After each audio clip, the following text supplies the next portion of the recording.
Oh shit. Here we fucking go again. Scojo's gonna go off for another probably 30 to 40 minutes and you're all gonna have a good chuckle at my misfortunes. And I'm happy for you to do that.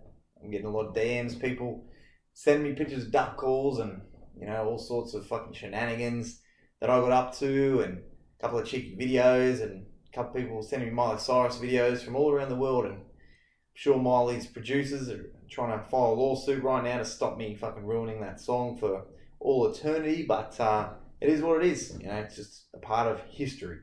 And my history is quite interesting. A long time ago, slid out of my mum's birth canal, and I think as I saw the light and I fucking started crawling out of that tunnel like a Vietnam veteran down there clearing out Viet Cong in the jungles of Nui Dat.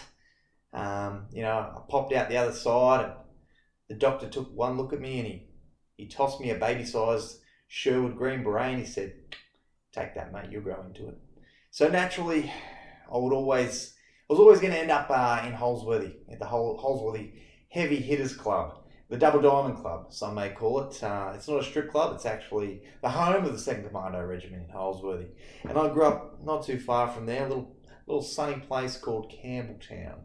And, a lot of wild shit happened growing up, and when you grow up in a shithole like that I absolutely loved every moment of, it toughens you up a little bit. And I guess I survived Down syndrome as a child. I beat that, so I was never in doubt of surviving a selection course or surviving, multiple deployments to Iraq and Afghanistan.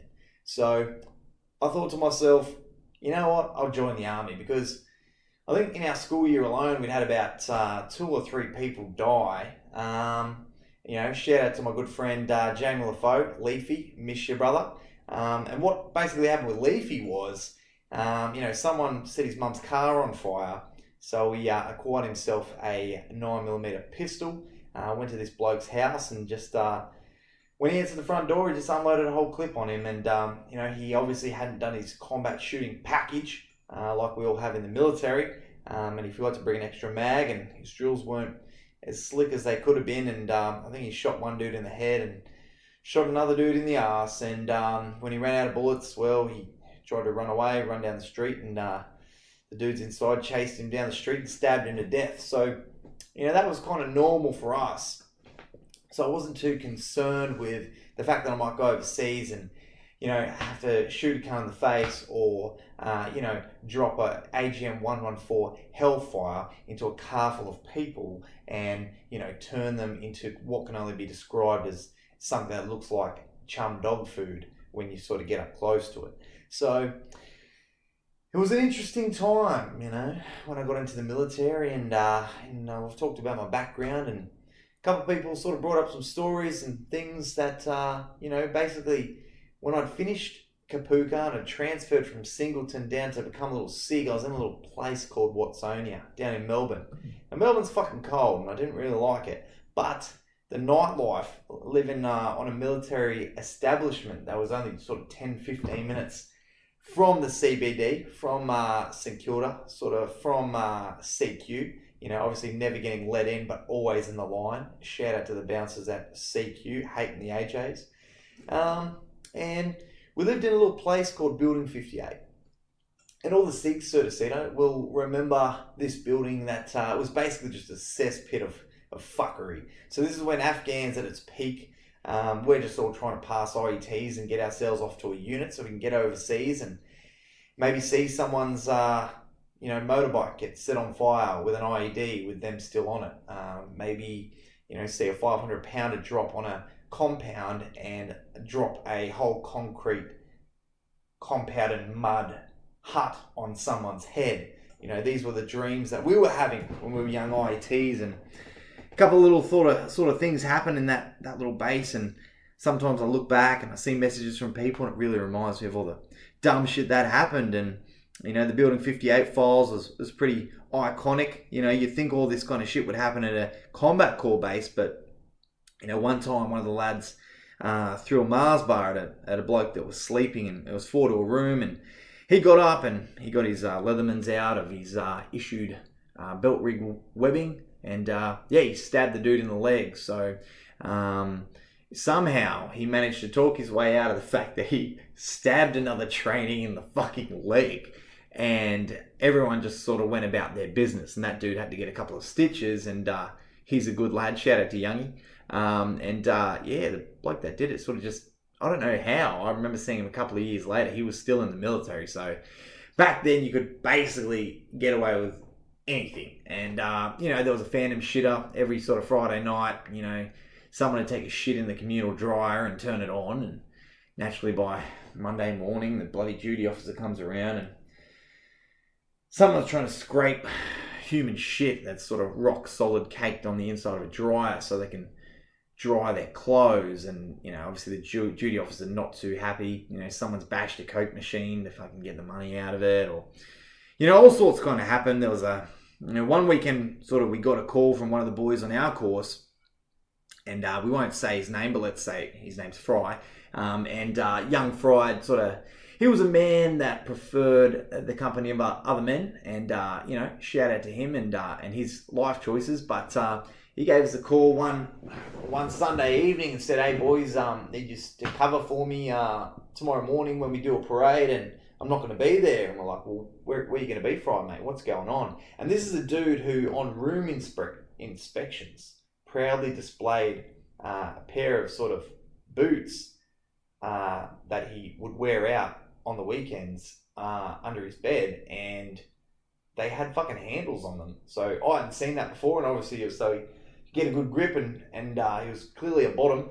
And this young lad Fry said, "Yeah, sorry boys, just had unprotected sex with a dude who's tested positive for HIV. So we're all trying to work out, well, how the fuck can we not be around this cunt who's got AIDS, and we're in the army and blood's going to get spilled." So he got kicked out.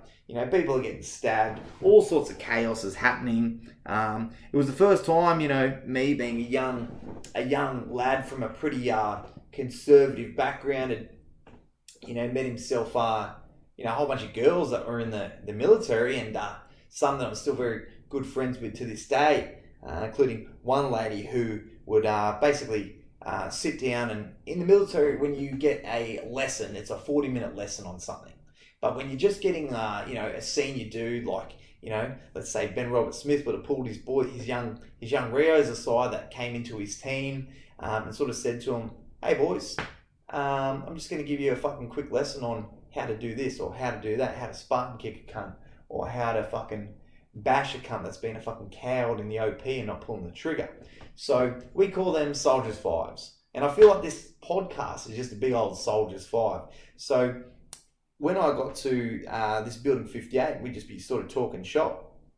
One of the young lesbians that was on my course actually taught all the boys how to fist a chick. And, she basically sat us down and gave us a step-by-step tutorial on how to tuck your thumb and, how to fucking corkscrew your way into a chick with a closed fist. And, up until this point, the only time I'd used my fist was to coward punch someone, or obviously it's called a coward punch these days. And that's just basically because a few cunts lost fights, and, well, they basically just told their mates they got coward punched, but in reality, they were fucking lost a fight. And it's probably the same with war crimes, isn't it, really? Well, it's just like they lost the fight. That village got absolutely flogged, so they went and told the other village, "Oh, no, they fucking Australian Special Forces were committing war crimes in our village." No, you just got fucking flogged. How many times have I come home from the pub with a black eye and told the boys, like, "Oh, yeah, fucking some cunt king hit me from the back while I was just fucking taking a piss at the urinal." Nah, I was fucking gobbing off to the bouncer, and the bouncer fucking chicken winged me in the eye, mate. So, we know what you're up to, Taliban. Don't fucking, the only one that believes you is fucking 60 minutes. Fucking settle down, cunt. So, I learned a lot. I learned a lot about life and a lot about, the way of the world, basically just by joining the army. I couldn't recommend it any more to anyone that's thinking about doing it. And, well, it opened up some doors for me. And, it wasn't that long till I ended up in Afghanistan, and, all those little lessons that people had taught me really sort of started to sort of stick to me and sort of come through in what I was doing over there. So I remember the very first time I went outside the wire in Afghanistan.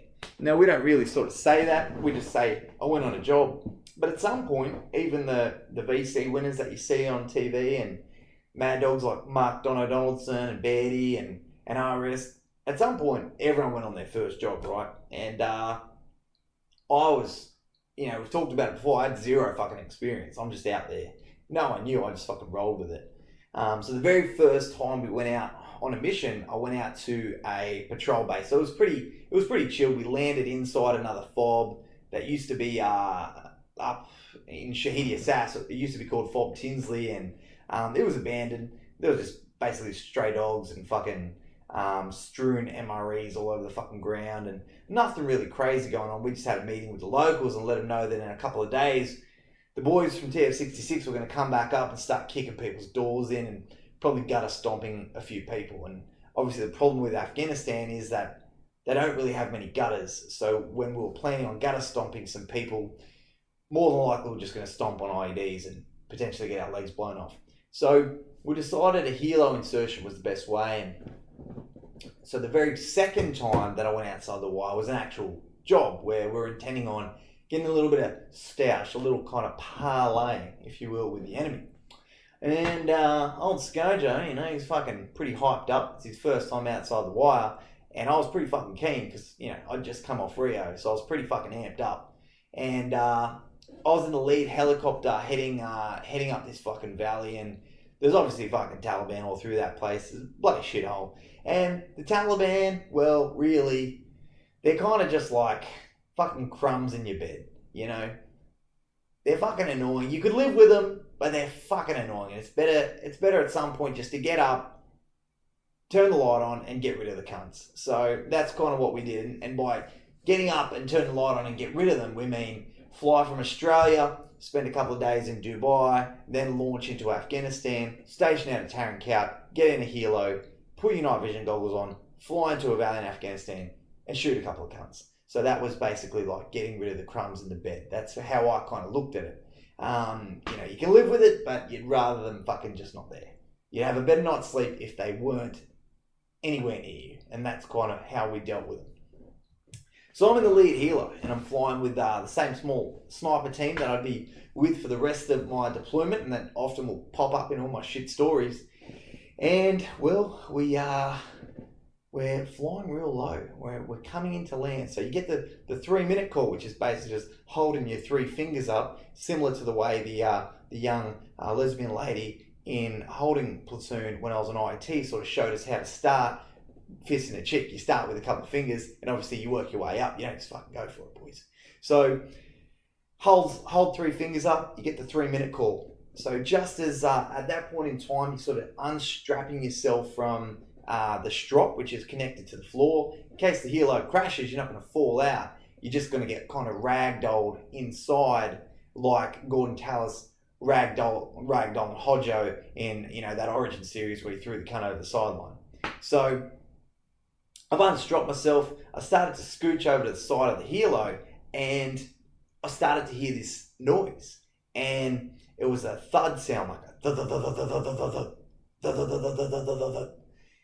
And I kind of looked around because it's fucking loud inside a helo, but I thought to myself, I know that sound. I've heard that sound before.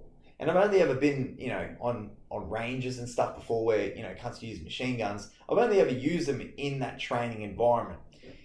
But then I fucking realised I can hear fucking gunfire, but we're the lead helo in this valley about to land. So I pop my head out the door and I start looking down.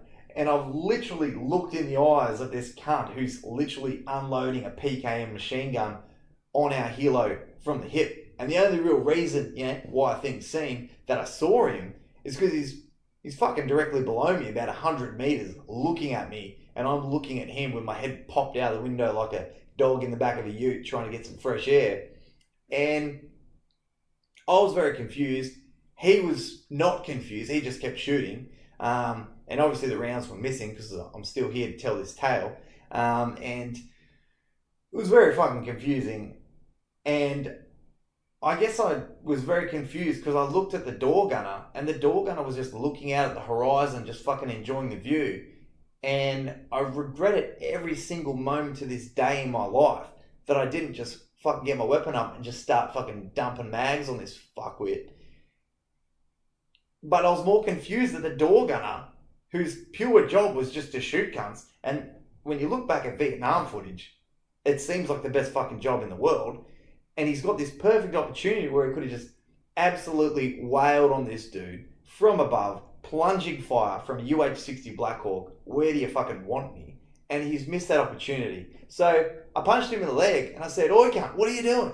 And then a few of the other boys in the helo cottoned on. But by the time we'd sort of all tried to fucking get him in our sights, the helo is moving so quickly and we're about to land that he's fucking 500 meters back the other way.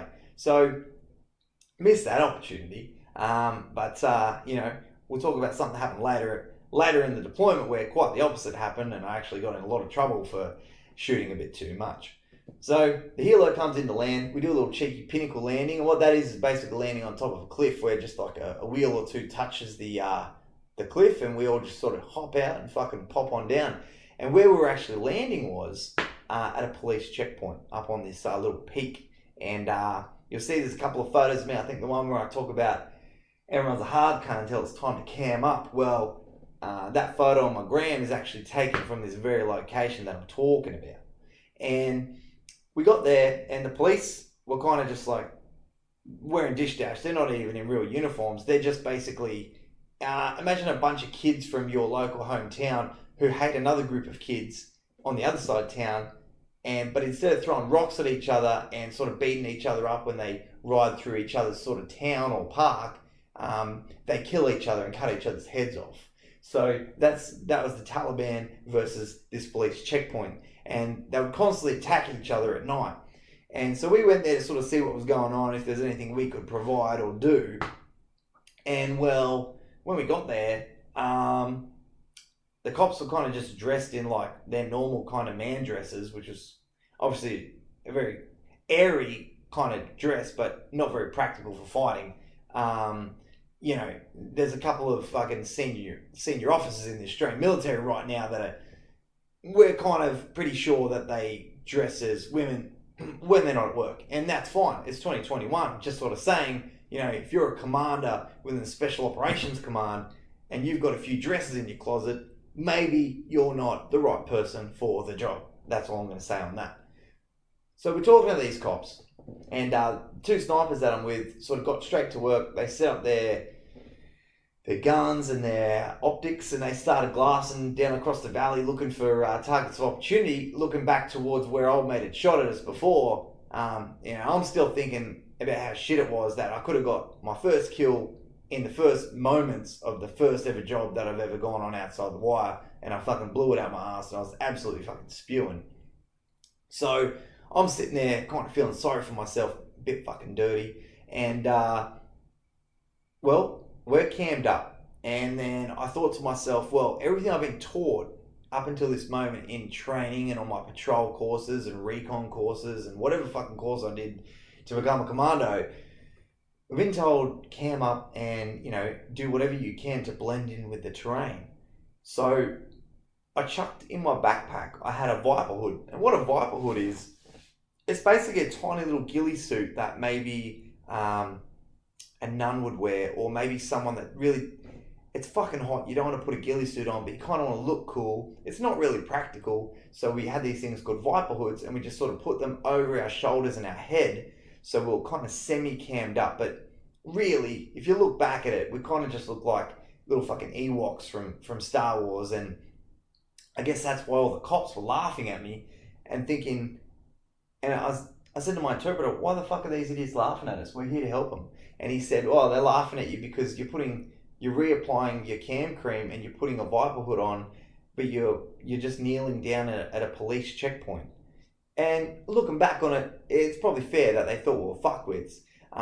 But also looking back on that, you know, from my point of view, a couple of days after we left that place, they all got wiped out and got decapitated, and we saw all the photos on LiveLeak of that same police checkpoint, and they're all fucking dead. So, who's laughing now, guns? Yeah, well, you know, I know that sounds a little bit violent, but it's just the reality of what was happening over there. And, you know, there's going to be some officers down in Canberra that are going to sit in their cars, and if you see an officer in his pollies in Canberra, sitting in his car on the way to work, sobbing in his car into his latte, he's probably just listening to this podcast. But I'm not trying to offend anyone. I'm basically just trying to tell people the lessons that I learned the hard way, so that maybe, they can help assist people to the afterlife as well at some point, and they all come back home in the next conflict that we have. So another little situation arose in Afghanistan, and I often think about it, mostly because I can still smell the shit that I stood in. But what kind of happened was, we landed in a little place called Langar, and this little valley was not little at all, actually. It took us 5 days to clear it. So, I'm sure I'll talk about it a couple of times, but what was kind of happening was a couple of teams were in this valley and they were staying out overnight for a 5-night job. Now imagine how much water and food and equipment and batteries and sleeping kit that you needed to bring for a 5-day foot patrol. That's why selection is so fucking hard. So thankfully, I wasn't one of those boys, but a good friend of mine was, and he kind of got stooged and got put on that job when it should have been me, and the other guys, the rest of the platoon, were just flying in and out every day for a couple of hours just to stir up trouble. So if you say broke a valley into 5 quadrants, every day we would go to a new quadrant and stir up trouble. And thankfully, over the couple of days, and at one point put a hellfire into a group of dudes. That was pretty funny. And then a couple of dudes got smoked riding their bike up a road. A couple of Taliban dudes got fucking smashed. We fucking nailed a little dude called Derwesh with a fucking Apache gun run. And then as it got towards the last day, we landed and nothing was really happening because we'd killed most of the dudes in that valley that, really were going to put up any kind of a struggle. A little snuggle struggle, if you will. So we get up to the last quadrant and we land on the hill. Nothing's really happening. The boys go down the green belt and start kicking people's doors in, but no one's really fighting back.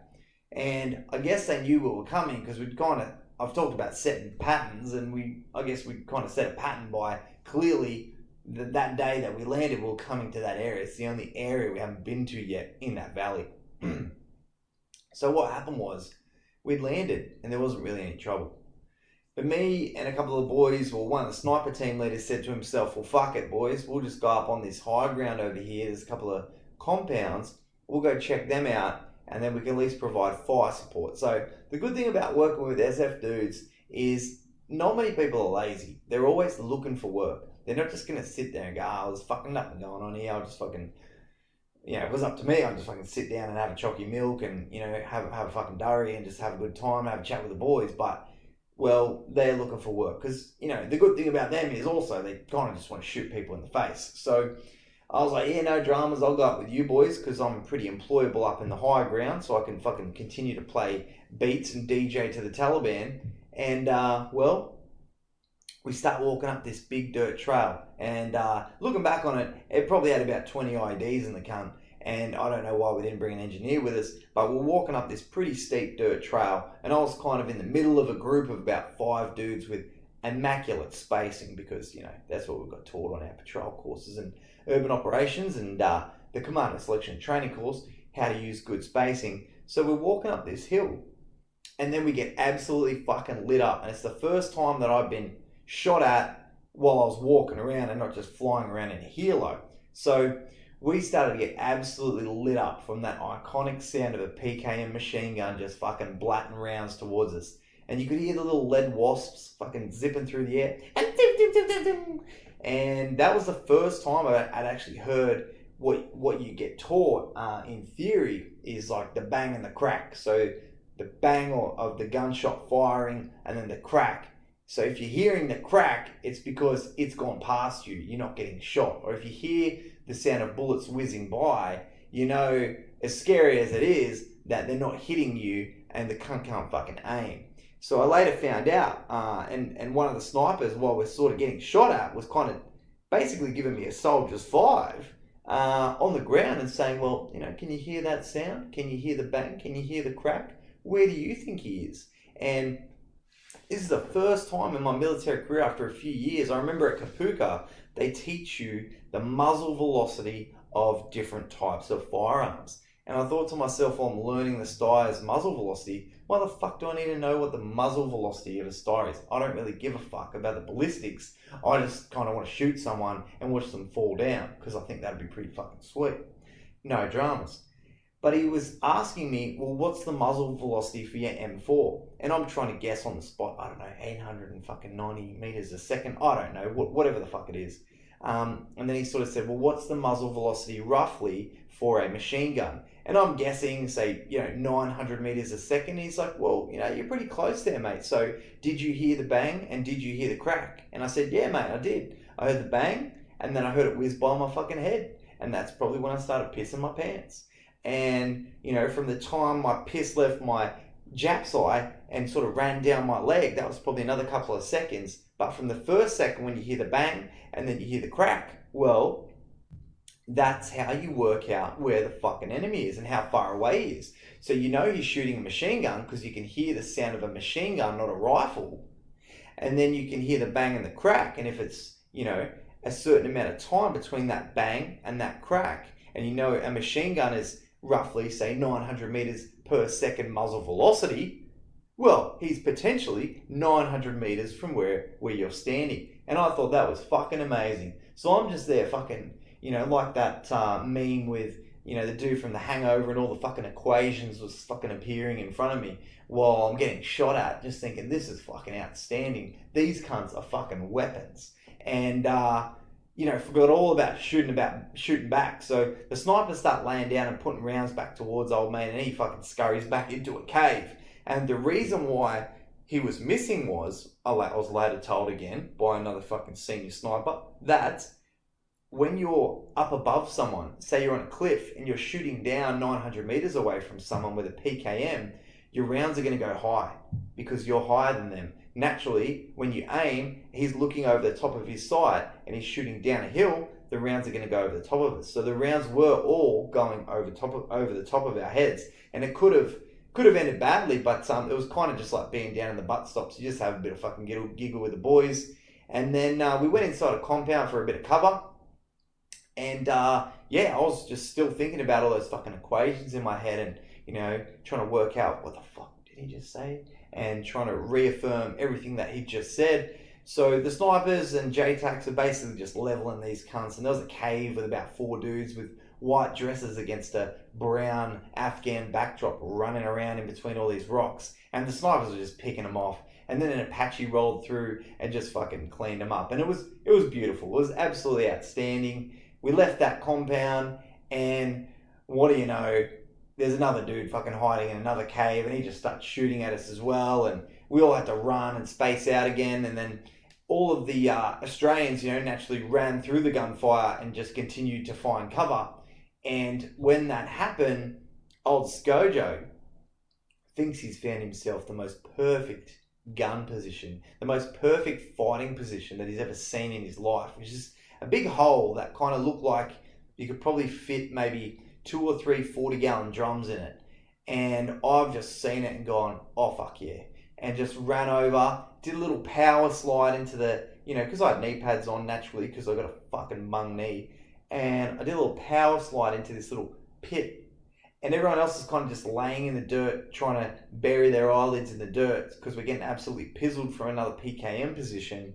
And wishing that Ben Roberts-Smith or Cam Bear would just fucking appear from fucking somewhere, and maybe the ghost of Cam Bear would just start running through the village and just slaughtering people like he did when he got his MG. But unfortunately not. It was just Skojo power sliding into this position. And when I dropped down, I realised instantly it was a shit pit. And basically it's just a hole that they dug probably a century ago, and they must just hang their ass over the side of it and do a shit in there.